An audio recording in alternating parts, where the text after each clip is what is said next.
Retirar um câncer de pele do nariz não é simplesmente remover uma lesão e depois fechar o buraco. O nariz é uma das regiões mais difíceis da cirurgia cutânea porque ele concentra 3 problemas ao mesmo tempo. É uma área de alto risco oncológico, é uma estrutura central da face e é, ao mesmo tempo, uma unidade funcional de respiração. Ou seja, qualquer erro de planejamento pode comprometer margem cirúrgica, deformar o contorno nasal ou até alterar a válvula nasal e a respiração. Por isso, na reconstrução nasal, a pergunta não é apenas como eu fecho esse defeito. A pergunta correta é qual subunidade nasal foi perdida, qual camada foi comprometida e qual reconstrução vai preservar melhor a forma e a função. Porque no nariz, milímetros mudam tudo. Hoje eu quero mostrar por que a reconstrução nasal após câncer de pele exige tanto planejamento e como pensar de forma mais segura antes de escolher fechamento direto, enxerto ou retalho. Se você realiza cirurgia de pele, biópsias, exéreses e reconstruções faciais, já curta esse vídeo, inscreva-se no canal e compartilhe com um colega que precisa entender melhor o raciocínio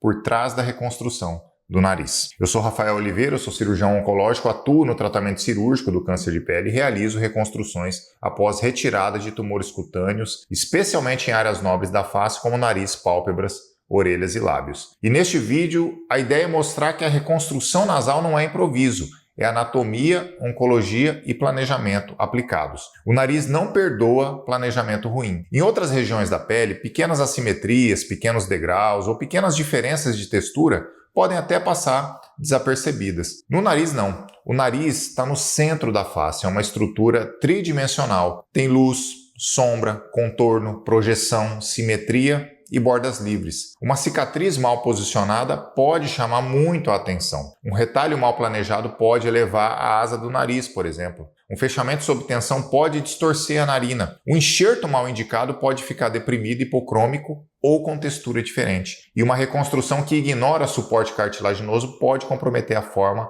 e até a função respiratória. Então, antes de pensar em técnica, você deve entender que o nariz não é uma superfície plana. O nariz é arquitetura. Na reconstrução nasal após câncer de pele, existe uma regra que não pode ser esquecida. A reconstrução não pode vir antes do controle oncológico. Antes de pensar em retalho, enxerto ou cicatriz, o cirurgião precisa garantir que o tumor foi removido de forma adequada. No nariz, isso é especialmente importante porque muitos carcinomas basocelulares e carcinomas espinocelulares também podem ter extensão subclínica. A lesão visível pode ser apenas uma parte do tumor real. Por isso, em tumores de alto risco, tumores recidivados, infiltrativos, mal delimitados ou localizados em áreas críticas do nariz, técnicas com avaliação completa das margens, como a cirurgia micrográfica de Mohs, podem ser fundamentais. Porque reconstruir sobre tumor residual é uma das piores situações possíveis. Você fecha bonito hoje e pode criar um problema muito maior amanhã. Um dos conceitos mais importantes da reconstrução nasal é o conceito das subunidades estéticas. O nariz não deve ser visto como uma peça única.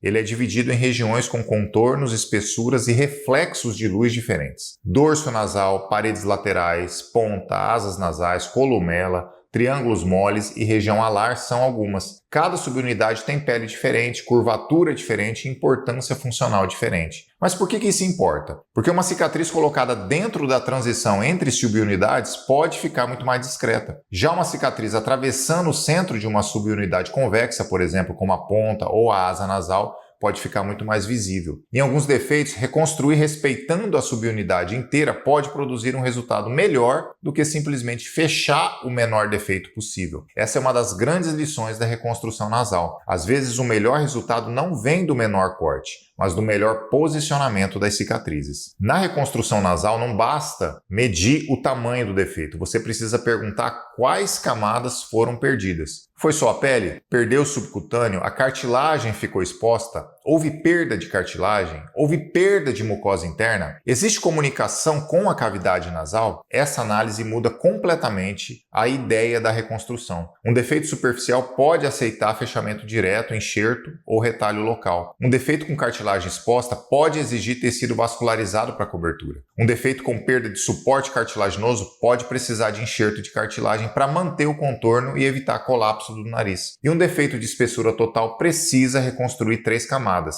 revestimento interno, suporte estrutural e cobertura externa. Então, antes de escolher a técnica, a pergunta é: eu estou reconstruindo apenas pele ou estou reconstruindo a estrutura nasal? Porque são cirurgias completamente diferentes. Se esse raciocínio já fez sentido para você, curta o vídeo e se inscreva aqui no canal, porque aqui eu trago conteúdos técnicos sobre câncer de pele, cirurgia micrográfica de Mohs, retalhos, enxertos e reconstrução facial, bem na prática. O fechamento direto no nariz pode ser excelente em defeitos pequenos e bem selecionados, mas também pode ser uma armadilha.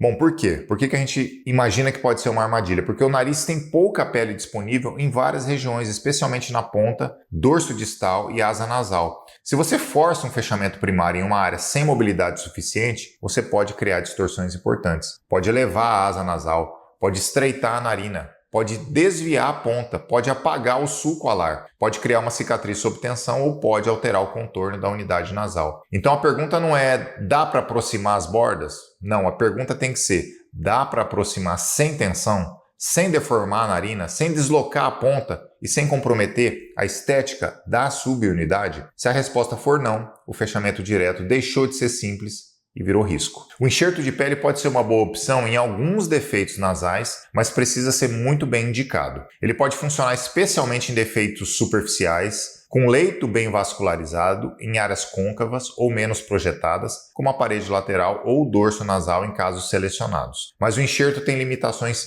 importantes no nariz. Ele pode ter diferença de cor, pode ter diferença de textura, pode ficar deprimido, pode contrair, pode não reproduzir bem o contorno da ponta ou da asa nasal. Além disso, o enxerto depende do leito receptor para sobreviver. Se houver cartilagem exposta sem pericôndrio ou leito pouco vascularizado, o risco de perda desse enxerto aumenta. Então, o enxerto não deve ser visto como uma solução menor ou mais simples automaticamente. Em alguns casos, ele é a melhor escolha. Em outros, ele apenas cobre o defeito, mas entrega um resultado de contorno muito inferior. Então, a pergunta é: o leito é vascularizado?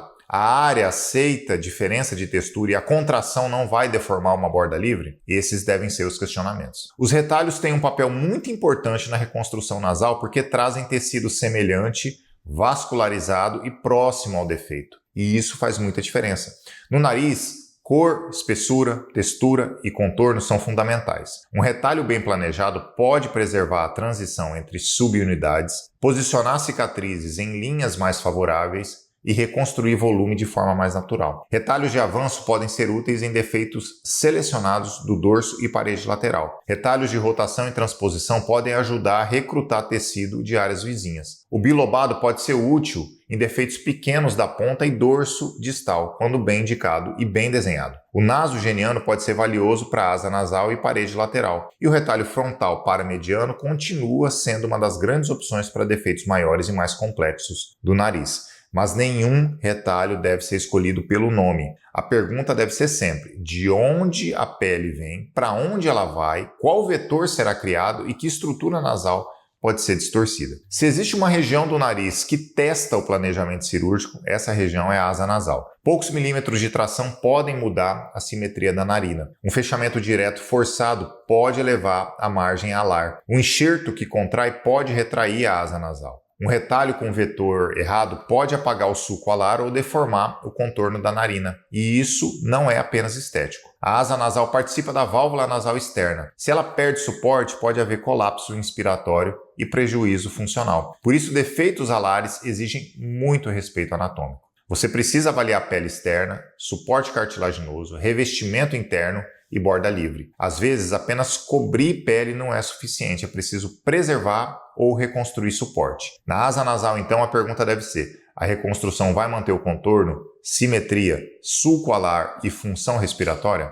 Se não vai, o plano precisa ser repensado. Antes de reconstruir um defeito nasal, faça um checklist mental. Primeiro, o tumor foi completamente controlado? Se não há segurança oncológica, a reconstrução definitiva pode estar sendo feita cedo demais. Segundo, qual subunidade nasal foi acometida? Dorso, ponta, asa, parede lateral, columela ou triângulo mole? Terceiro, quais camadas foram perdidas?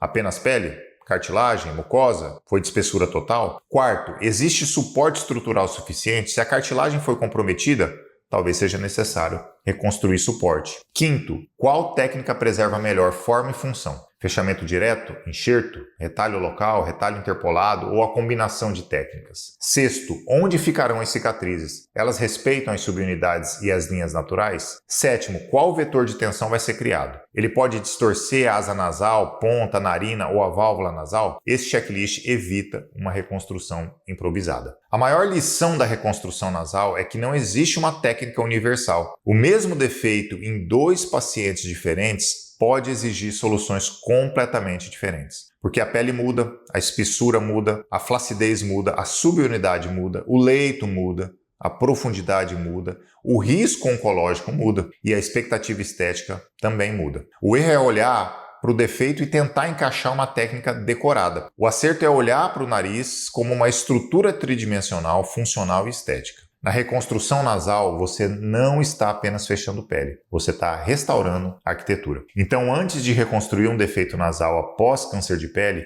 não comece perguntando apenas qual retalho que você vai usar. Comece perguntando: o tumor está controlado? Qual subunidade foi perdida? Quais camadas precisam ser reconstruídas? Existe suporte suficiente? Qual vetor pode distorcer a narina? E onde a cicatriz ficará menos perceptível? Quando você responde a essas perguntas, a reconstrução nasal deixa de ser improviso e passa a ser planejamento cirúrgico de verdade. E é isso que separa uma ferida simplesmente fechada de um nariz reconstruído com segurança, função e estética. Se esse conteúdo te ajudou de alguma forma, curta o vídeo, inscreva-se aqui no canal e compartilhe com um colega que realiza cirurgia cutânea ou reconstrução facial. O nariz é uma das maiores provas de planejamento cirúrgico e entender isso pode mudar completamente seus resultados. Te vejo no próximo vídeo. Até mais. Tchau, tchau.